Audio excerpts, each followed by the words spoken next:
Have you ever stared at something you know you need to do, but your entire mind and body suddenly turn into quicksand? You wake up with a plan, maybe even a little motivation, but the moment it's time to get out of bed, finish that assignment, study that chapter, start that workout, apply for that job, or finally sit down and do the thing that could actually move your life forward, your brain quietly whispers, "Not right now. Let's just relax for a bit." And somehow that bit becomes hours. Sometimes the whole day. You know exactly what would make your life better, easier, stronger, or more successful, and yet you feel this invisible force pulling you back into comfort, scrolling, overthinking, delaying, wishing, and promising yourself you'll try again tomorrow. It's confusing. It's annoying. And honestly, it's exhausting because it makes you feel like you are fighting yourself every single time you try to do something hard. Why does something as simple as starting feel like climbing a mountain? Why does your brain act like the smallest inconvenience is a life-threatening danger? Why does your body shut down the exact moment you decide to change your life? It makes you wonder, how do some people push through discomfort so easily? How do they wake up early, stay disciplined, stick to routines, finish tasks on time, and stay focused even when things get tough, while the rest of us feel like we're dragging our minds through mud just to take the first step? You see people who perform under pressure, who lock in on their goals, who stop avoiding challenges and actually seek them out, and you can't help but think, what do they have that I don't? Is it willpower? Motivation? Genetics? Some secret mindset? Because no matter how much you hype yourself up, no matter how many times you say, "This time I'll be consistent," your brain still tries to protect you from anything uncomfortable. Even when that discomfort is exactly what you need. It's weird, isn't it? Your brain knows what's good for you, yet it still throws fear, doubt, and resistance in your face. It convinces you to settle for comfort even when comfort is slowly destroying your potential. And deep down, you know you're capable of more. You know you could be stronger, sharper, more disciplined, more focused. You know your future could look completely different if you just learned how to override that inner resistance that holds you back from doing the hard things. You feel it inside you, that spark that wants to grow, that refuses to stay average, that's tired of stopping and starting and giving up halfway. But you also feel trapped, stuck behind this invisible wall your own mind built. And every time you try to break through, your brain whispers excuses so perfectly designed you almost believe them. You're too tired. You can do it later. You're not ready yet. It's too much. It's frustrating. Not because the task is hard, but because it feels like you are the obstacle. You're fighting your own programming. You're wrestling your own thoughts. You're battling habits that have been shaping you for years. And that's the part that hurts the most. Not the difficulty of the task, but the disappointment of knowing you could be far ahead by now if your brain didn't keep stopping you. But what if there was a way to change that?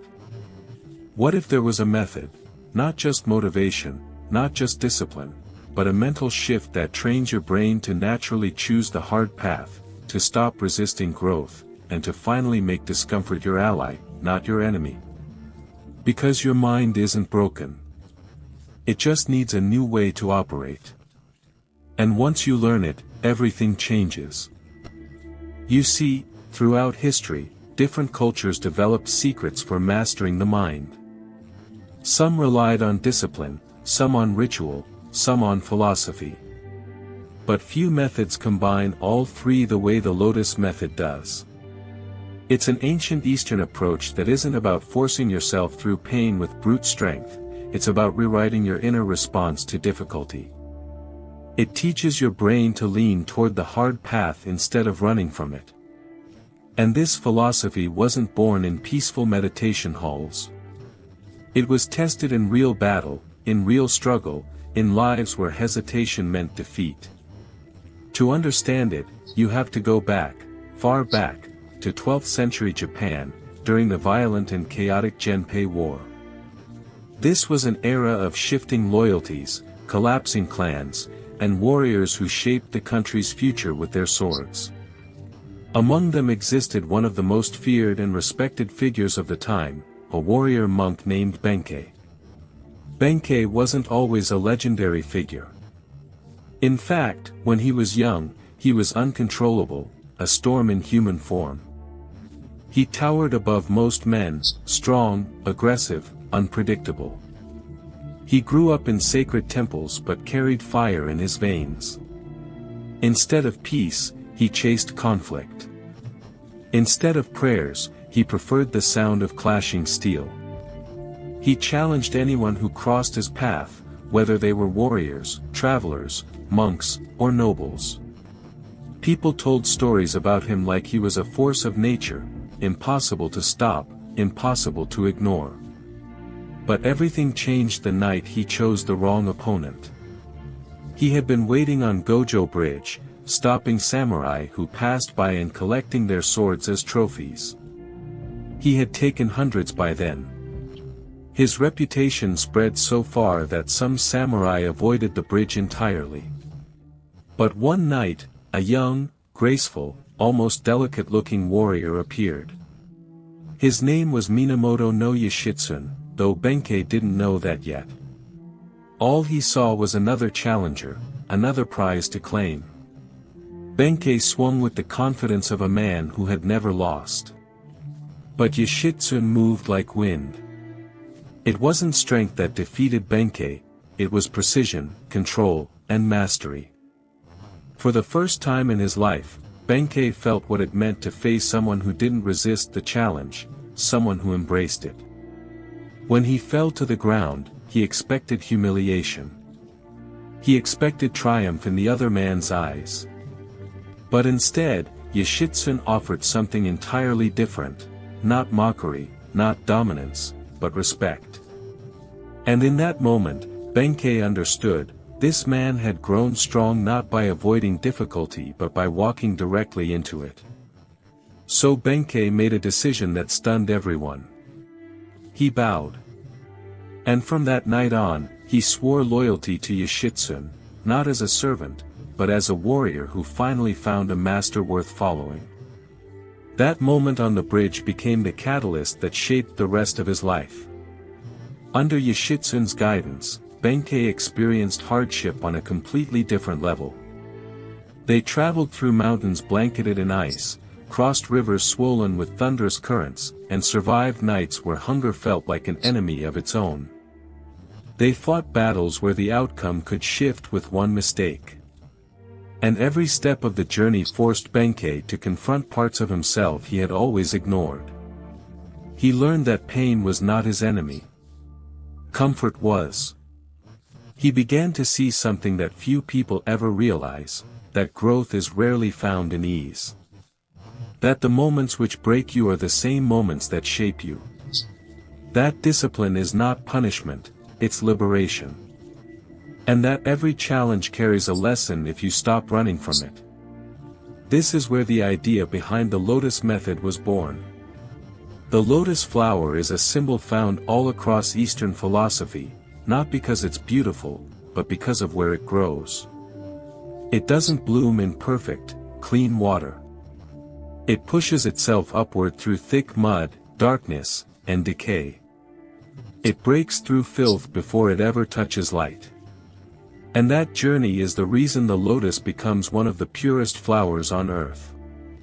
Human beings are the same. You do not grow in comfort.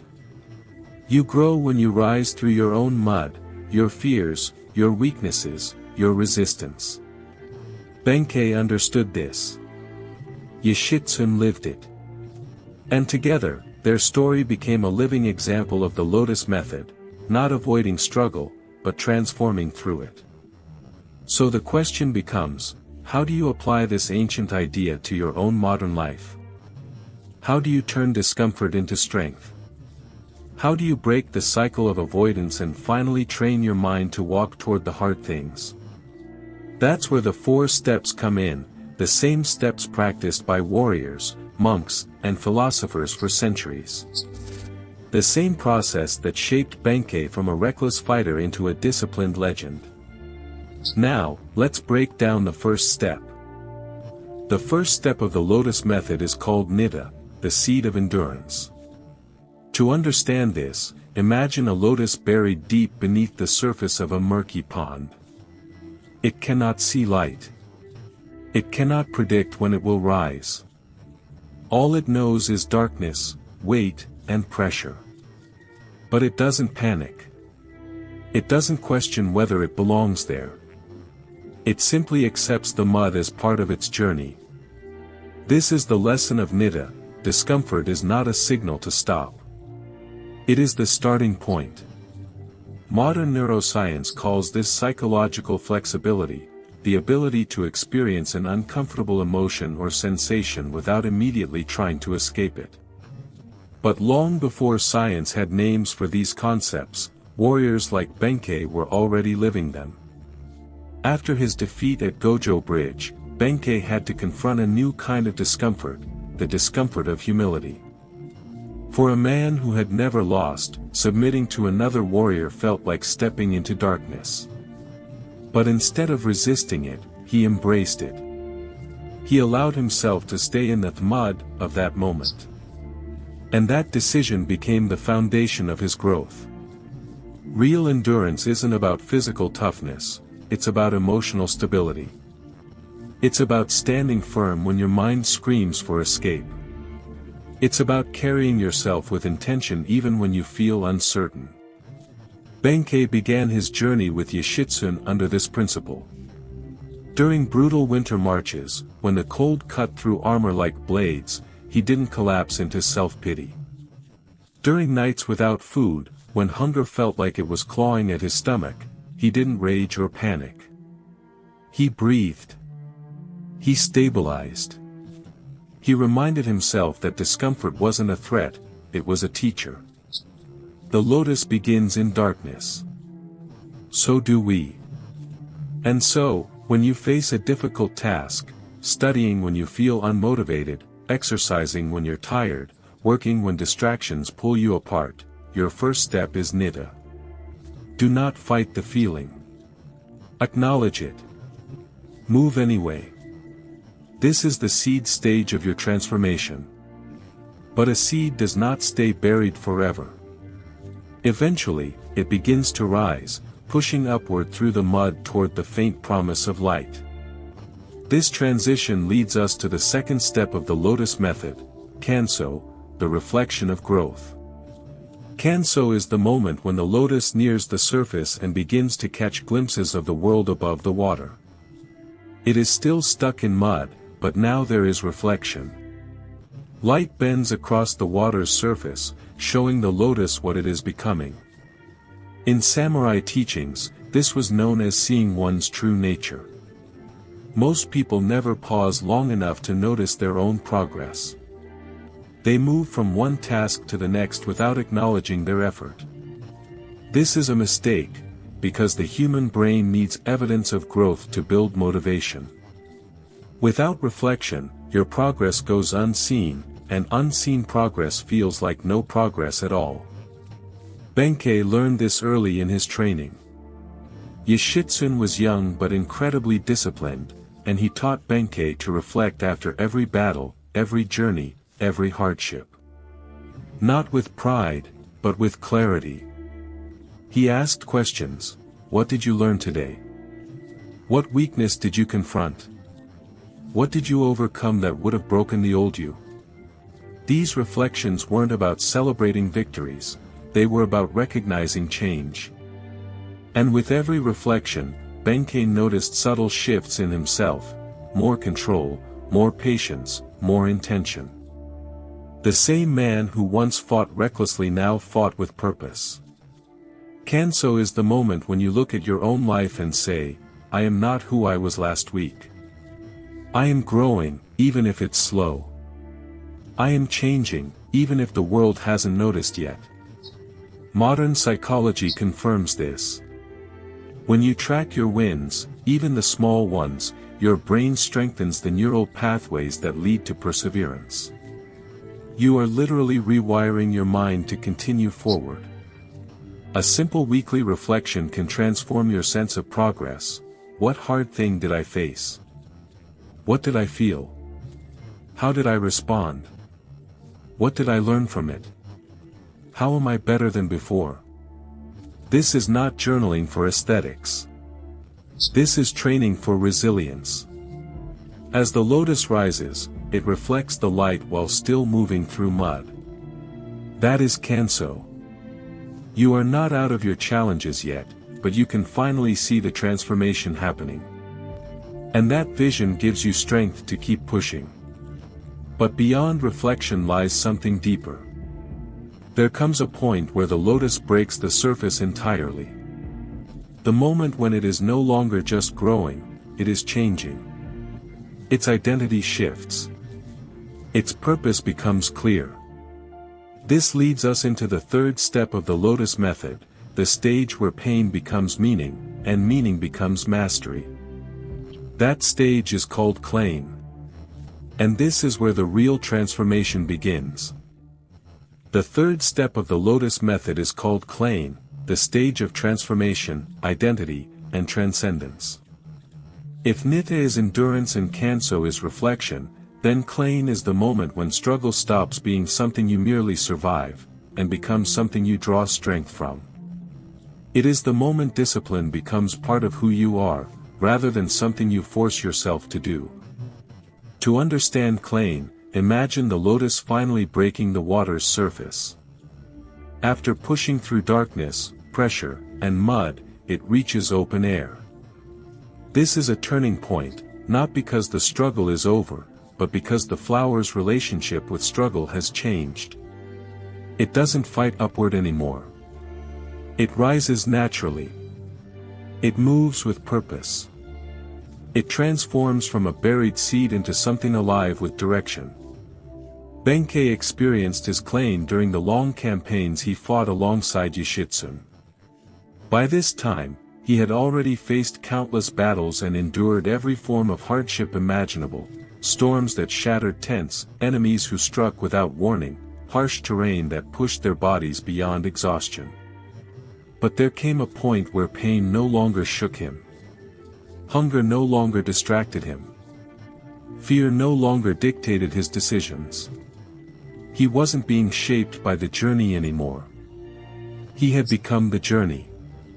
The same man who once chased fights for ego now moved with the precision of a warrior monk.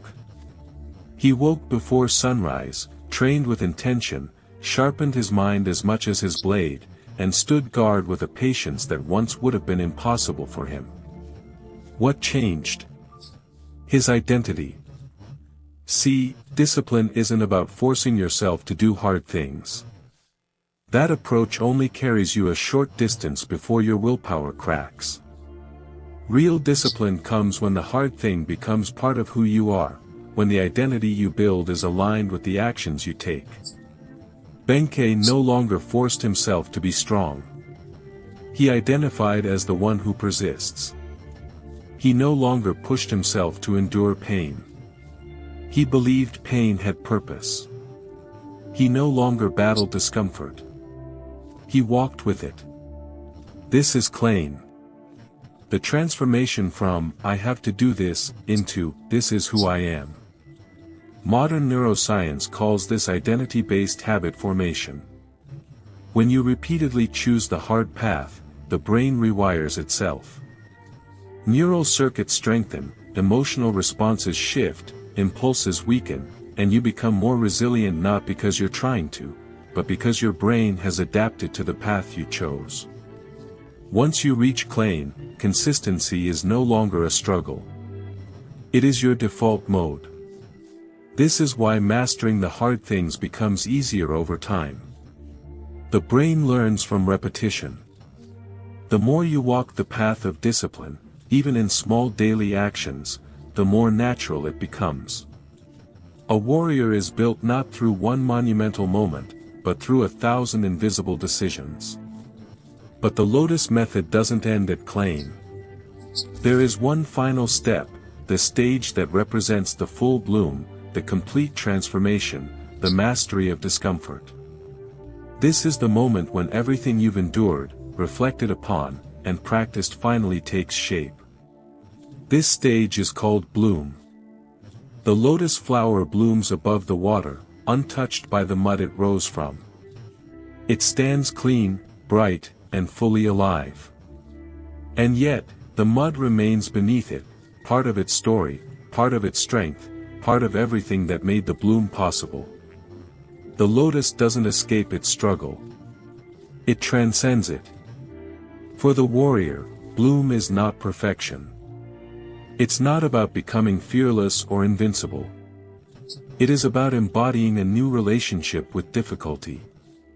It is the realization that growth doesn't come from comfort, success doesn't come from hoping, and mastery doesn't come from motivation. It comes from rising, over and over, no matter how heavy the mud feels. Benkei's bloom was not a single moment, but a life defined by resilience.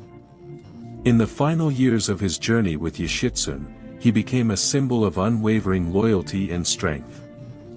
There's a famous story. During their last stand, when the enemy forces surrounded them, Benkei positioned himself on a bridge to hold them off. He stood alone against an army.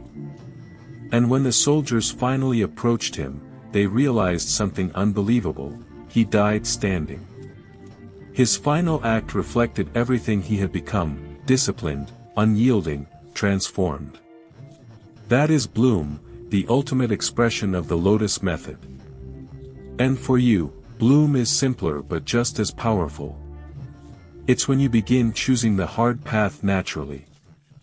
When your brain no longer resists discomfort but recognizes it as the gateway to your next level. When you stop fearing effort and begin craving the growth it brings. Bloom is the moment you rise above your old patterns, not because they disappeared, but because you outgrew them. And it all begins with one simple truth: your brain can be trained to do hard things. Not once. Not sometimes. But consistently, just like the warriors, monks, and legends who rose from their own mud. The Lotus method isn't magic. It is a process. A transformation. A journey from darkness to discipline, and finally, to becoming the person you were meant to be. The lotus only blooms after it survives the darkest water. It doesn't rise by force or by luck, it rises because that is its nature. And you have that same nature inside you. The next time your chest tightens, the next time your mind hesitates, the next time a hard task stands in front of you, remember this truth: growth never comes wrapped in comfort. It comes wrapped in resistance. And every moment of resistance is an invitation to rise. So when your brain whispers, "Not today," pause. Breathe. And think of the path you are choosing. Think of the mud you're meant to push through. Think of what waits on the other side of discomfort. Remember the Lotus method. Remember the warriors who didn't run from struggle but transformed because of it. Remember Benkei, the man who found strength not by avoiding pain, but by walking into it with purpose. Greatness isn't given. It's built. It's shaped by deliberate choices, consistent practice, and the courage to face what others avoid. Use this method. Use this mindset. Rewire your brain for the hard path. Rise through your own mud, and bloom anyway.